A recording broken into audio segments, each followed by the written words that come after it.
Près de 2 mois après la crise post-électorale qu'a connue le Gabon, si les violences ont cessé, le climat demeure tendu. Le gouvernement d'union nationale est un échec et l'opposition, quant à elle, a décidé d'entrer en résistance. Les Gabonais pourront-ils tourner la page pour surmonter la fracture? Rien n'est moins sûr. Dans un livre paru 6 mois avant l'élection du 27 août, à la lumière de son expérience au sein du parti au pouvoir, Laurence Don lançait un cri d'alarme. Bonjour. Bonjour Denise. Quelles sont les leçons que vous avez tirées de votre expérience au sein du Parti démocratique gabonais? Les leçons que j'ai tirées de mon passage au parti, c'est que lorsqu'on fait la politique, c'est pour le bien du peuple. On ne peut pas continuer aujourd'hui à appauvrir une population qui a tout pour être à l'abri du besoin et de la peur, parce que certains vivent en réalité comme si ce peuple était une véritable abstraction. Ils n'en font pas état, ils sont là que pour eux-mêmes, pour continuer de s'enrichir de manière illicite, et ce qui arrive aujourd'hui était tout à fait prévisible. Alors, en dépit des qualités que vous avez au sein de la section gabonaise du PDG, vous étiez considéré comme une parachutée. Comment vous expliquez ça? Parce que dans ce milieu, les compétences ne comptent pas. On est dans le clientélisme, donc on arrive là par d'autres moyens. Les compétences, ce n'est pas ce qui compte. Donc quand vous avez des compétences et qu'on vous demande de faire un travail, évidemment, vous n'êtes pas le bienvenu, parce qu'il y a des rivalités autour du patron. Tout ce qui compte, c'est de plaire au patron plus que de réaliser un travail efficient. Et donc, dans ce genre de contexte, votre CV ne compte pas. Ce qu'il compte, c'est d'autres critères, comme être, par exemple, dans les bonnes grâces d'un tel ou d'un tel. Mais moi, je n'ai jamais été dans les bonnes grâces de personne. J'ai, heureusement ou malheureusement, toujours été remarquée pour mes compétences. Et ça, parfois, ce n'est pas le bienvenu dans un milieu où le clientélisme et le népotisme sont les règles d'or. Quelles leçons on tire ou quel bilan fait-on du PDG à l'époque d'Omar Bongo? À l'époque d'Omar Bongo, il arrivait à être conciliant. Il arrivait à faire participer plus de personnes dans la gestion du pouvoir. Il avait mis en place son système de géopolitique qui faisait que dans chaque province, il y avait des barons qui, quelque part, profitaient du régime et faisaient profiter quelques personnes autour d'elle. Or, Ali Bongo, quand il est arrivé, il dirige le pays aujourd'hui avec 4-5 personnes. Et donc, ce clan-là, qui est complètement fermé, est condescendant, outrecuidant et ne se soucie nullement de la population, ni même du Parti démocratique gabonais, comme je le démontre dans mon livre, puisque quand ils sont arrivés, le sentiment qu'on a eu, c'est qu'ils faisaient tout d'ailleurs pour détruire le parti, mais sans proposer autre chose de meilleur. C'est ça qu'on leur reproche aujourd'hui. Alors vous dites que ce qui est arrivé était prévisible, n'empêche qu'il aura fallu attendre 2015 pour enregistrer les premières démissions au sein du PDG, comme on l'a vu avec le départ du président de l'Assemblée nationale, mais également d'une cinquantaine de députés. Les démissions n'ont pas commencé en 2015 ou en 2016. Les démissions ont commencé en 2009. Les plus importantes. Les démissions avaient déjà commencé. Mais avec Ali Bongo, les démissions se sont accrues parce qu'il se fait passer pour celui qui a rénové le système en faisant partir les barons de son père. Mais ce n'est pas vrai, il n'a chassé aucun baron. Tous les barons ont démissionné un à un parce que tous lui reprochaient sa gestion clanique du pays et ce petit clan qui lui fait prendre des décisions qui sont on ne peut plus néfastes pour le pays. Comment avez-vous réagi à l'annonce du gouvernement d'union nationale? Tout ça n'est que mascarade. Nous sommes allés à une parodie d'élection présidentielle, je l'annonçais déjà dans mon livre. Depuis 1990 que nous avons le multipartisme, toutes les élections multipartites ont été trichées à l'avantage toujours du clan Bongo. Donc il n'y avait pas de raison que ça change. Avec un ministre de l'Intérieur aux ordres, une commission nationale électorale autonome, soi-disant, mais dont le président est nommé par la présidente de la Cour constitutionnelle, qui, elle, est la belle-mère d'Ali Bongo, et ce monsieur Aboguela lui-même est l'époux de la petite sœur de la présidente de la Cour constitutionnelle. Donc on voit qu'on est là dans une oligarchie, dans un clan familial qui tient absolument à conserver ses intérêts. Donc tout ça annonçait déjà qu'on aurait une fois de plus une élection tronquée, et ça n'a pas manqué. Alors Jean Ping et les partisans qu'il soutiennent ont décidé d'entrer en résistance, mais comment et jusqu'à quand? Et qu'attendez-vous de la communauté internationale? La communauté internationale prône la démocratie.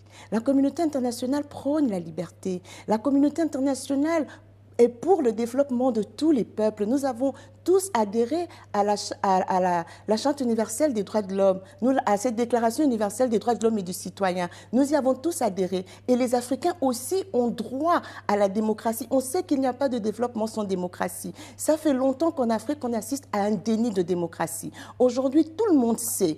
La fraude de M. Ali Bongo est si grotesque qu'elle est visible aux yeux de tout le monde. La preuve, c'est que jusqu'à présent, aucun président du monde occidental ou du monde libre ne l'a félicité. Donc nous sommes allés à cette élection parce que nous avons soif de démocratie. Nous avons voulu croire à cette démocratie. Nous avons voté, nous nous sommes mobilisés massivement. Le peuple a appelé à une candidature unique de l'opposition pour que nous ayons une chance d'alternance. L'opposition l'a entendu. Ils ont retiré leur candidature. Guissou Bandama, Kazmi Oyemba, Léon Paul Ngoulakia, ils se sont tous mis derrière Jean Ping pour optimiser les chances d'alternance. Le peuple a fait sa part, il a voté massivement. On vient nous proclamer des résultats tronqués. Monsieur Jean Ping n'a pas voulu aller au contentieux. Il a dit, nous savons que cette cour, nous l'appelons la tour de Pise parce qu'elle penche toujours du même côté. La communauté internationale a encouragé, a incité à ce que nous allions au contentieux. Nous l'avons fait, tout en prévenant que ce contentieux ne mènerait nulle part, que comme d'habitude, la tour ne changerait pas et ne peut pas se redresser. Maintenant que nous sommes dans ce déni de démocratie, où la terre entière sait que le peuple gabonais est une fois de plus floué, et en plus de cela, il rajoute la répression, parce qu'il faut quand même dire que le quartier général de M. Jean Ping a été pilonné à l'arme lourde la nuit du 31 août au 1er septembre. Il y a eu des dizaines de morts, les corps ont été emportés, on ne sait pas ce qu'ils en ont fait. Donc nous sommes là dans une situation que tout le monde connaît. La mission d'observation des élections de l'Union européenne est venue au Gabon. Elle a observé. Dans son rapport préliminaire, elle note des anomalies graves. Est-ce qu'on va s'arrêter au constat des anomalies? La Cour pénale internationale a décidé, le procureur de la Cour pénale a décidé de mener des enquêtes. De mener des enquêtes, mais est-ce qu'on va s'arrêter là? Qu'est-ce que vous attendez de ces enquêtes de la CPI? Mais l'enquête de la CPI va simplement révéler ce qui s'est passé, parce qu'il y a eu un massacre. On parle de centaines de Gabonais tués. On a cette image qui a circulé sur les réseaux sociaux, où on voit un jeune Gabonais à genoux, implorant le ciel, face à des chars, face à des hommes encagoulés. Comment un président qui se dit démocratiquement élu fait son élection en décimant les populations, en mettant les chars dans la rue, en mettant des hommes encagoulés dans la rue? Ça pose un sérieux problème. Mais la question que nous, on se pose aujourd'hui, c'est que quand il faut venir en aide, parce que là, le peuple gabonais, c'est un peuple en danger. Ne pas le soutenir face à la barbarie d'Ali Bongo, c'est non-assistance en peuple à danger. Et là, on nous brandit la fameuse ingérence. Mais à quel moment, où est la limite entre l'ingérence et la défense de la démocratie? Parce que qu'est-ce qui va se passer? On va regarder Ali Bongo, tout le monde a pris note, il va venir se pavaner dans les sommets du monde entier. Plusieurs pays et plusieurs institutions, notamment l'Union européenne et l'Union africaine, ont dit qu'elles ont pris acte de cette élection. Comment peuvent-elles prendre acte quand l'Union africaine, comme l'Union européenne, ont envoyé des observateurs au Gabon et que ces observateurs ont relevé des anomalies, ont relevé des fraudes? Nous voyons que les observateurs de l'Union européenne, ils ont été mis sur écoute, ils ont été suivis, leurs vies ont été mises en danger. Donc Ali Bongo se comporte comme un despote qui se croit impuni et qui peut faire la pluie et le beau temps partout dans le monde. La même répression qu'il fait subir au peuple gabonais, il n'a pas hésité à la faire subir aux observateurs de l'Union européenne. Comment l'Union européenne peut-elle s'arrêter là et ne pas prendre des sanctions? Quel message envoie-t-on aux autres dictateurs? Quel message envoie-t-on aux peuples africains qui ont soif de démocratie quand ils y croient et vont voter et que leurs votes sont volés de façon aussi flagrante? Quel message leur envoie-t-on? Les institutions... Quelle est pour vous l'issue à cette crise? Cette crise ne va pas s'arrêter maintenant parce que les Gabonais ne se laisseront pas faire. Les Gabonais savent, et ça je le disais dans mon livre, que nous savons que l'alternance démocratique, malheureusement, ne viendra pas par les urnes. Alors elle viendra par la révolution, elle viendra par la rue. Chaque peuple a son seuil de tolérance et les Gabonais ont atteint le leur. Si personne ne veut nous venir en aide, les Gabonais prendront leurs responsabilités, nous ferons notre révolution. Ali Bongo veut nous exterminer, il nous finira tous, mais ça ne va pas s'arrêter là parce qu'avec lui, c'est la mort. Et si sans lui, ça doit être la mort, on préfère la mort, mais sans lui. Alors, Laurence Dong, dans votre livre, dont le titre est Gabon, pourquoi j'accuse, vous parlez de l'arbre des valeurs, hein, en prenant comme exemple deux pays, le Japon, mais également le Burkina Faso. Pour quelle raison? Parce que La révolution de M. Thomas Sankara... En opposition, bien sûr, avec le Gabon. Bien sûr. La révolution que M. Sankara a menée, elle avait ses limites. Hein. Je ne suis pas en train de dire que tout était bien, tout était parfait. Mais ce qui me plaît dans ça, c'est que M. Thomas Sankara a commencé par restaurer les valeurs. Lorsqu'il change le nom du Burkina Faso de Haute-Volta en Burkina Faso signifie le pays des hommes intègres. Et c'est cette notion d'intégrité qui, moi, me plaît. Parce que si le Gabon aujourd'hui est par terre, c'est justement parce que depuis les indépendances, nous sommes dirigés par des hommes et des femmes qui manquent d'intégrité, qui ont vendu tout honneur, qui ont vendu toute dignité pour de l'argent sale. Et c'est toute la classe politique gabonaise que vous accusez ? En grande majorité, évidemment, on ne peut pas noircir tout le monde. Il y a forcément des personnes, moi j'étais là-dedans, mais je me battais avec mes moyens. Il y en a d'autres qui se battent avec leurs moyens. Mais ce qui transparaît, le système qui est entretenu par les dirigeants, c'est un système dans lequel on a perdu toute valeur. Regardez comment le gouvernement d'Ali Bongo ment. Il ment à la face du monde. Tout le monde sait qu'il ment, mais il ment quand même. Où sont les valeurs? Qu'est-ce qu'on transmet à nos enfants? On ne peut pas construire un pays quand nos dirigeants sont assis dans le mensonge et qu'ils ne respirent que le mensonge. C'est ça qui m'a touché au Burkina et c'est ce qui m'a touché au Japon. Au Japon, ce que j'ai relevé, c'est cette capacité à travailler. Parce que le Gabon, à force de clientélisme, on a perdu la notion de l'effort, on a perdu la notion du travail, on a perdu la notion de méritocratie. Tout n'est que passe-droit. On ne peut pas construire un pays de cette façon-là. Et nous avons besoin aujourd'hui au Gabon de restaurer ces valeurs. Alors malgré ce tableau sombre, il y a quelques lueurs d'espoir ? Il y a une vraie lueur d'espoir parce que quand je vois nos jeunes, les jeunes Gabonais aujourd'hui qui se sont engagés pour l'alternance au pouvoir. Ici en France, depuis l'élection présidentielle, nous avons des jeunes qui manifestent devant l'ambassade du Gabon, qui passent des nuits là, tous les jours, parce qu'ils ne veulent pas que leur vote soit volé. Nous avons cette génération qui a soif de démocratie, qui est ouverte sur le monde. Nous sommes à l'heure des réseaux sociaux, nous sommes à l'heure d'Internet. Ils veulent que leur pays soit autre chose que ce qu'il a été jusqu'à présent. Et nous ne pouvons pas, nous n'avons pas le droit de tuer les espoirs de cette génération. Nous n'avons pas le droit de faire en sorte qu'ils n'aient plus confiance en qui que ce soit. Pour l'instant, ils ont confiance en la communauté internationale. Pour l'instant, ils ont confiance aux valeurs humanistes que la France prône. Alors, qu'on leur donne raison, qu'on ne les tue pas. Parce que si cette génération n'a plus confiance, c'est grave pour notre pays. Et cette génération aujourd'hui est notre espoir. C'est pour cela que nous n'allons pas baisser les bras et nous n'allons pas laisser Ali Bongo continuer dans son déni de démocratie, continuer de salir notre pays en montant de façon aussi flagrante à la face du monde. Les Gabonais méritent autre chose. Laurence Dan, merci. Merci, Madame Ipoté.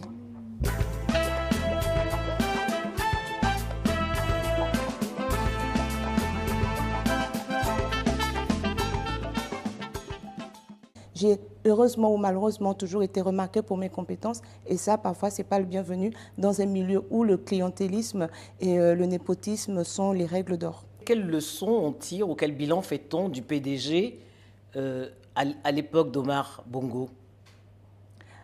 À l'époque d'Omar Bongo, il arrivait à être conciliant.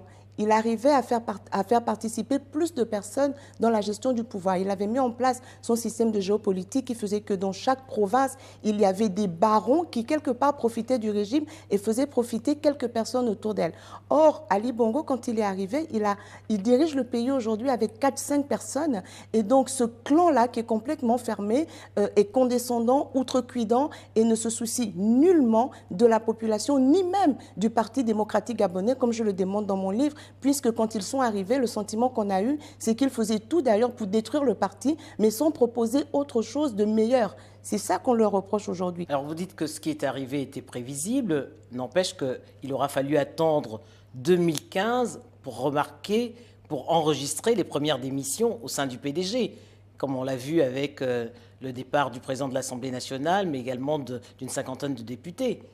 Les démissions n'ont pas commencé en 2015 ou en 2016. Les démissions ont commencé en 2009. Les plus importantes. Les démissions avaient déjà commencé. Mais avec Ali Bongo, les démissions se sont accrues parce qu'il se fait passer pour celui qui a rénové le système en faisant partir les barons de son père. Mais ce n'est pas vrai, il n'a chassé aucun baron. Tous les barons ont démissionné un à un parce que tous lui reprochaient sa gestion clanique du pays et ce petit clan qui lui fait prendre des décisions qui sont on ne peut plus néfastes pour le pays. Comment avez-vous réagi à l'annonce du gouvernement d'union nationale? Tout ça n'est que mascarade. Nous sommes allés à une parodie d'élection présidentielle, je l'annonçais déjà dans mon livre. Depuis 1993-90 que nous avons le multipartisme, toutes les élections multipartites ont été trichées à l'avantage toujours du...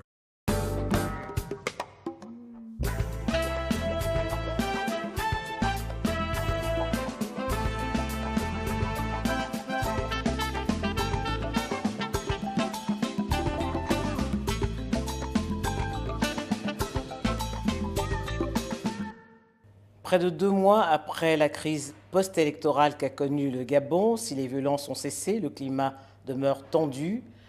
Le gouvernement d'union nationale est un échec et l'opposition, quant à elle, a décidé d'entrer en résistance.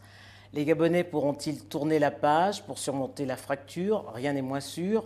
Dans un livre paru 6 mois avant l'élection du 27 août, à la lumière de son expérience au sein du parti au pouvoir, Laurence Don lançait un cri d'alarme. Bonjour. Bonjour Denise. Quelles sont les leçons que vous avez tirées de votre expérience au sein du Parti démocratique gabonais? Les leçons que j'ai tirées de mon passage au parti, c'est que lorsqu'on fait la politique, c'est pour le bien du peuple. On ne peut pas continuer aujourd'hui à appauvrir une population qui a tout pour être à l'abri du besoin et de la peur, parce que certains vivent en réalité comme si ce peuple était une véritable abstraction. Ils n'en font pas état, ils sont là que pour eux-mêmes, pour continuer de s'enrichir de manière illicite. Et ce qui arrive aujourd'hui était tout à fait prévisible. Alors, en dépit des qualités que vous avez, au sein de la section gabonaise du PDG, vous étiez considéré comme une parachutée. Comment vous expliquez ça? Parce que dans ce milieu, les compétences ne comptent pas.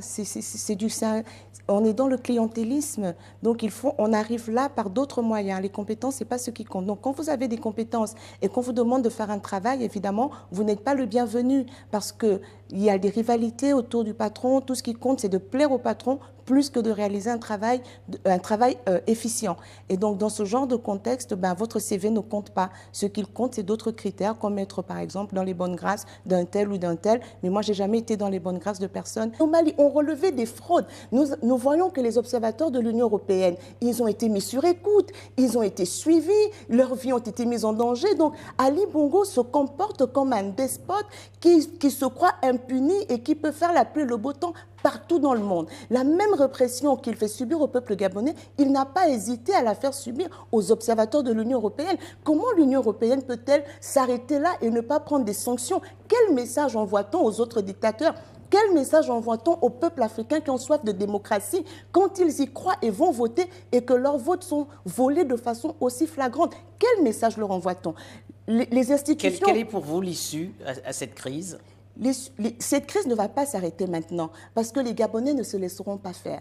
Les Gabonais savent, et ça je le disais dans mon livre, que nous savons que l'alternance démocratique, malheureusement, ne viendra pas par les urnes. Alors elle viendra par la révolution, elle viendra par la rue. Chaque peuple a son seuil de tolérance et les Gabonais ont atteint le leur. Si personne ne veut nous venir en aide, les Gabonais prendront leurs responsabilités, nous ferons notre révolution. Ali Bongo veut nous exterminer, il nous finira tous, mais ça ne va pas s'arrêter là parce qu'avec lui, c'est la mort. Et si sans lui, ça doit être la mort, on préfère la mort, mais sans lui. Alors, Laurence Dong, dans votre livre, dont le titre est Gabon, pourquoi j'accuse, vous parlez de l'arbre des valeurs, hein, en prenant comme exemple 2 pays, le Japon, mais également le Burkina Faso. Pour quelle raison? Parce que la révolution de M. Thomas Sankara... En opposition, bien sûr, avec le Gabon. Bien sûr. La révolution que M. Sankara a menée, elle avait ses limites. Hein. Je ne suis pas en train de dire que tout était bien, tout était parfait. Mais ce qui me plaît dans ça, c'est que M. Thomas Sankara a commencé par restaurer les valeurs. Lorsqu'il change le nom du Burkina Faso de Haute-Volta en Burkina Faso signifie le pays des hommes intègres. Et c'est cette notion d'intégrité qui, moi, me plaît. Parce que si le Gabon, aujourd'hui, est par terre, c'est justement parce que depuis les indépendances, nous sommes dirigés par des hommes et des femmes qui manquent d'intégrité. Clan Bongo, donc il n'y avait pas de raison que ça change. Avec un ministre de l'Intérieur aux ordres, une commission nationale électorale autonome, soi-disant, mais dont le président est nommé par la présidente de la Cour constitutionnelle, qui, elle, est la belle-mère d'Ali Bongo, et ce monsieur Aboguela lui-même est l'époux de la petite sœur de la présidente de la Cour constitutionnelle. Donc on voit qu'on est là dans une oligarchie, dans un clan familial qui tient absolument à conserver ses intérêts. Donc tout ça annonçait déjà qu'on aurait une fois de plus une élection tronquée et ça n'a pas manqué. Alors Jean Ping et les partisans qu'il soutiennent ont décidé d'entrer en résistance, mais comment et jusqu'à quand? Et qu'attendez-vous de la communauté internationale? La communauté internationale prône la démocratie. La communauté internationale prône la liberté. La communauté internationale est pour le développement de tous les peuples. Nous avons tous adhéré à la Charte universelle des droits de l'homme, à cette déclaration universelle des droits de l'homme et du citoyen. Nous y avons tous adhéré. Et les Africains aussi ont droit à la démocratie. On sait qu'il n'y a pas de développement sans démocratie. Ça fait longtemps qu'en Afrique, on assiste à un déni de démocratie. Aujourd'hui, tout le monde sait. La fraude de M. Ali Bongo est si grotesque qu'elle est visible aux yeux de tout le monde. La preuve, c'est que jusqu'à présent, aucun président du monde occidental ou du monde libre ne l'a félicité. Donc nous sommes allés à cette élection parce que nous avons soif de démocratie. Nous avons voulu croire à cette démocratie. Nous avons voté, nous nous sommes mobilisés massivement. Le peuple a appelé à une candidature unique de l'opposition pour que nous ayons une chance d'alternance. L'opposition l'a entendu. Ils ont retiré leur candidature. Guissou Bandama, Kazmi Oyemba, Léon Paul Ngoulakia, ils se sont tous mis derrière Jean Ping pour optimiser les chances d'alternance. Le peuple a fait sa part, il a voté massivement. On vient nous proclamer des résultats tronqués. Monsieur Jean Ping n'a pas voulu aller au contentieux. Il a dit, nous savons que cette cour, nous l'appelons la tour de Pise parce qu'elle penche toujours du même côté. La communauté internationale a encouragé, a incité à ce que nous allions au contentieux. Nous l'avons fait, tout en prévenant que ce contentieux ne mènerait nulle part, que comme d'habitude, la tour ne changerait pas et ne peut pas se redresser. Maintenant que nous sommes dans ce déni de démocratie, où la terre entière sait que le peuple gabonais est une fois de plus floué, et en plus de cela, il rajoute la répression, parce qu'il faut quand même dire que le quartier général de M. Jean Ping a été pilonné à l'arme lourde la nuit du 31 août au 1er septembre. Il y a eu des dizaines de morts, les corps ont été emportés, on ne sait pas ce qu'ils en ont fait. Donc nous sommes là dans une situation que tout le monde connaît. La mission d'observation des élections de l'Union européenne est venue au Gabon. Elle a observé. Dans son rapport préliminaire, elle note des anomalies graves. Est-ce qu'on va s'arrêter au constat des anomalies? La Cour pénale internationale a décidé, le procureur de la Cour pénale a décidé de mener des enquêtes. De mener des enquêtes, mais est-ce qu'on va s'arrêter là? Qu'est-ce que vous attendez de ces enquêtes de la CPI? L'enquête de la CPI va simplement révéler ce qui s'est passé, parce qu'il y a eu un massacre. On parle de centaines de Gabonais tués. On a cette image qui a circulé sur les réseaux sociaux, où on voit un jeune Gabonais à genoux, implorant le ciel, face à des chars, face à des hommes encagoulés. Comment un président qui se dit démocratiquement élu fait son élection en décimant les populations, en mettant les chars dans la rue, en mettant des hommes encagoulés dans la rue? Ça pose un sérieux problème. Mais la question que nous, on se pose aujourd'hui, c'est que quand il faut venir en aide, parce que là, le peuple gabonais, c'est un peuple en danger. Ne pas le soutenir face à la barbarie d'Ali Bongo, c'est non-assistance en peuple à danger. Et là, on nous brandit la fameuse ingérence. Mais à quel moment, où est la limite entre l'ingérence et la défense de la démocratie? Parce que qu'est-ce qui va se passer? On va regarder Ali Bongo, tout le monde a pris note, il va venir se pavaner dans les sommets du monde entier. Plusieurs pays et plusieurs institutions, notamment l'Union européenne et l'Union africaine, ont dit qu'elles ont pris acte de cette élection. Comment peuvent-elles prendre acte quand l'Union africaine, comme l'Union européenne, ont envoyé des observateurs au Gabon et que ces observateurs ont relevé des annonces